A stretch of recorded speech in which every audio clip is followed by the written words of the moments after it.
Hello दोस्तों, कहानी की इस नई सीरीज में आप सभी का स्वागत है। आज की इस कहानी का नाम है किसान का बुद्धिमान बेटा। यह एक हिंदी मॉरल स्टोरी है। अगर आपको Hindi stories, bed time story या हिंदी कहानियाँ देखने का शौक है तो इस कहानी को पूरा जरूर देखें। एक गांव में सरजू नाम का एक किसान रहता था।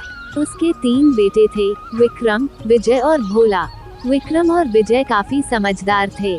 वहीं भोला को सब भोंदू बुलाते थे क्योंकि वो बहुत सीधा और मूर्ख भी था। बेटा, अब मैं बूढ़ा हो गया हूँ, मुझसे काम नहीं होता बेटा। भोंदू बहुत सीधा है, मुझे समझ नहीं आता वो क्या करेगा। साथ ही गांव के जमींदार की नज़र हमारी जमीन पर है, पता नहीं कैसे सब कुछ सही होगा। दादाजी की जमीन पर पता नहीं कैसे उस जमींदार ने अपना नाम लिखवा लिया है। आप चिंता मत कीजिए पिताजी, कोई ना कोई हल जरूर निकल आएगा। और इस भोला का क्या ही करूं पिताजी, इसको तो कुछ भी नहीं आता। अगर कोई काम दो तो सब उल्टा ही करता है। पता नहीं भोला इतना मूर्ख कैसे हो गया, जबकि हम दोनों भाई इतने समझदार हैं। मैं कहाँ से मूर्ख दिखता हूँ तुम लोगों को? कल तुमने हरिया चाचा को क्यों मारा इतना? हरिया चाचा ने बोला मुझे चप्पल दे। मैंने उनकी बात मानी और उन्हें चप्पल दी। वो चप्पल पहनने के लिए मांग रहे थे, तुमने उन्हें चप्पल से मार ही दिया। मूर्ख, इसे तो ये तक नहीं पता होता कि किसी इंसान से कौन सा काम करवाना है। मैंने इससे कहा जा खेतों से अनाज काट कर ले आ। मैंने जाकर देखा, ये बैठकर एक एक दाने को चाकू से काट रहा था। हाँ तो क्या, तुमने ही तो कहा था अनाज काट कर लाओ, वही तो मैं कर रहा था। भोंदू, तुझे बात समझ नहीं आती क्या? अनाज काटना यानी कि फसल काट कर लेकर आनी थी तुम्हें। पिताजी, मैं तो वही करता हूँ जो मुझसे कहा जाता है। अब ये लोग ही मुझे गलत चीज बताएं तो मैं क्या करूँ? भोला के पिताजी को हमेशा भोला की चिंता लगी रहती थी। हे भगवान, पता नहीं भोले का क्या होगा। आप ही मेरे भोले की रक्षा कीजिए। किसान बूढ़ा हो गया था, इसलिए उनका निधन हो गया। अब भोला का कोई भी सहारा नहीं था। दोनों भाई भी भोला का मजाक उड़ाते रहते थे। ओ भोंदू, इधर आ, मेरे लिए पानी लेकर आ। ठीक है भैया, ले आता हूँ।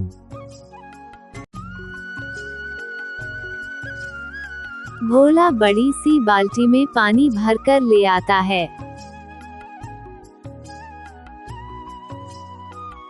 अरे मूर्ख, बाल्टी में पानी भरकर क्यों लाया है? मैंने तो पीने के लिए पानी मांगा था, गिलास में ला कर दे। एक बार में कोई काम सही से नहीं करता तू। तुम इसे बोलते ही क्यों हो? कोई काम किसी काम का नहीं है, ये बस मुफ्त की रोटी तोड़ता है और खाली नुकसान कराता है। चल जा यहाँ से। भोला दुखी होकर वहाँ से चला जाता है। अब तो हर रोज भोंदू के साथ बहुत बुरा व्यवहार होता था। भोंदू मूर्ख जरूर था, पर वो बहुत मेहनती था। वो सबकी मदद भी किया करता था, हालांकि लोग उसका सिर्फ इस्तेमाल किया करते थे। अरे भोला बेटा, मेरी कमर में बहुत दर्द है, जरा मेरे खेत जोत देगा तू?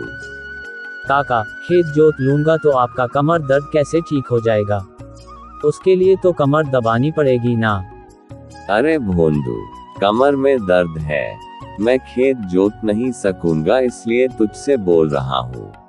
तो ऐसा बोला ना काका, खुद गलत बोलते हैं सब और फिर मुझे मूर्ख ठहराते हैं। बताए।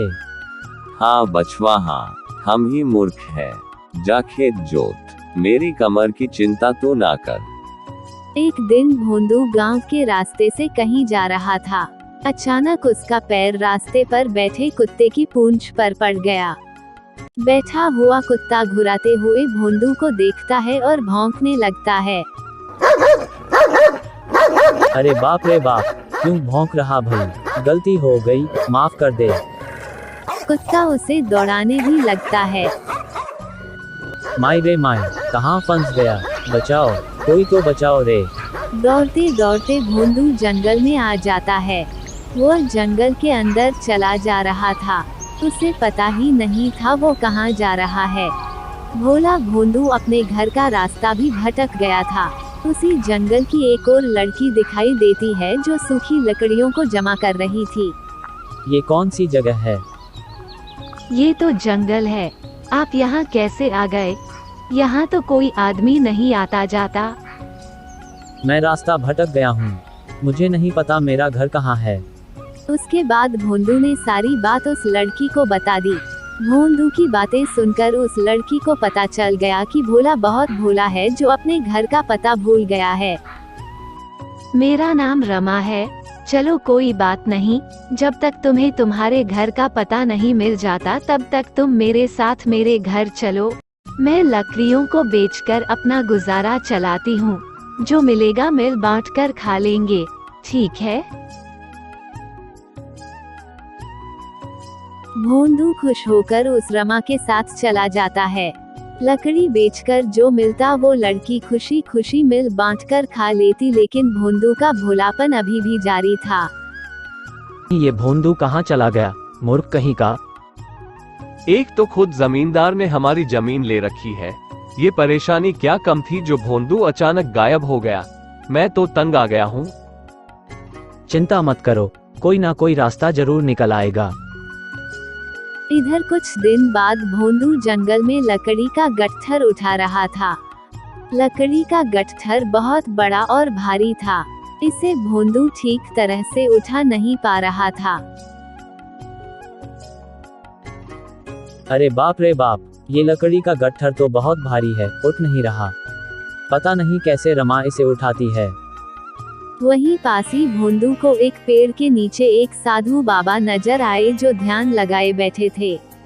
भला भोंदू बिना कुछ सोचे समझे उन साधु बाबा को कहता है, ए भाई, ये गठरी बहुत भारी है, थोड़ी मेरी मदद कर दो ना उठाने में।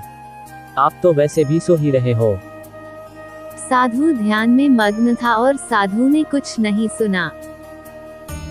अरे अजीब इंसान है, नींद में इतना मग्न है कि किसी की कोई मदद को राजी नहीं है। उठ जा भाई, उठ जा, मेरी मदद कर दे भाई।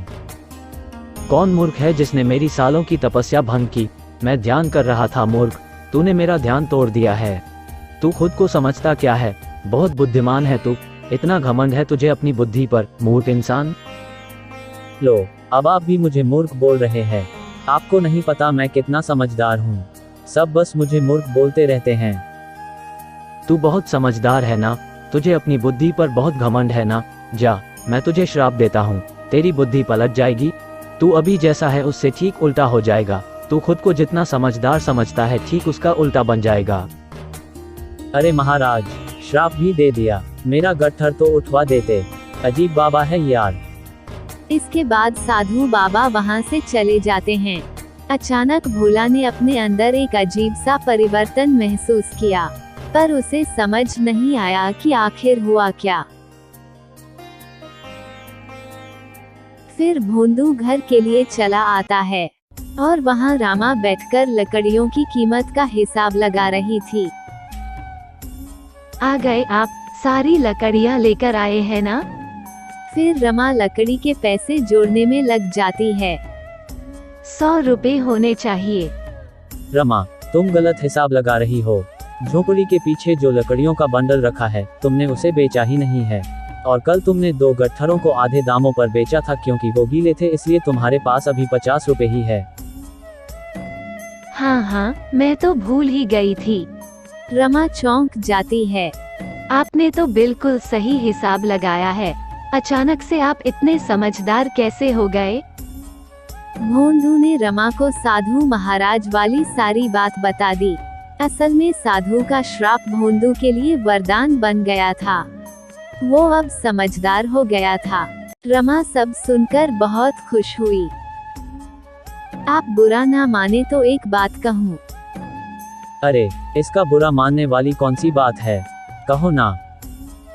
आप मुझे बहुत अच्छे लगते हो और हमारा एक दूजे से जान पहचान भी अच्छा हो गया है, क्यों ना हम दोनों शादी कर लें?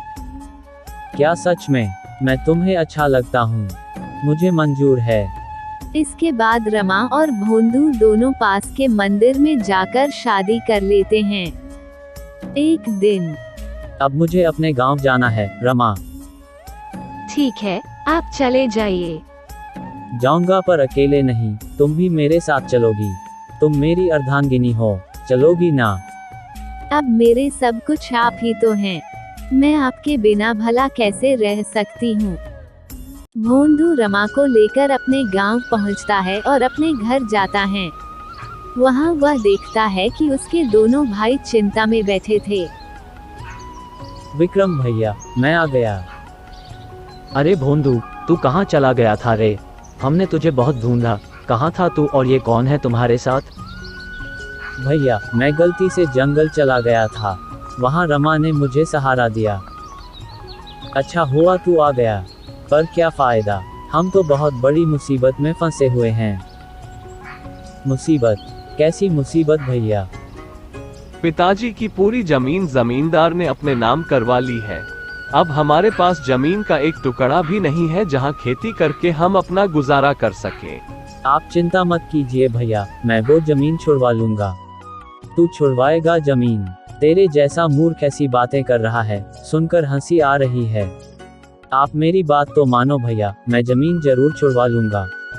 मेरे पास एक योजना है। भोंदू अपनी योजना बताता है। भोंदू की बात सुनकर दोनों भाई दंग रह गए और सोचने लगे कि भोंदू इतना समझदार कैसे हो गया है। उन लोगों को रमा ने साधु के श्राप के बारे में बता दिया, जो श्राप भोला के लिए वरदान बन चुका था।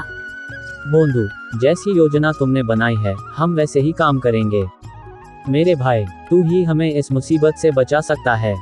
भाई, आप फिक्र ना करो। अब देखो जमींदार को सबक कैसे मिलता है।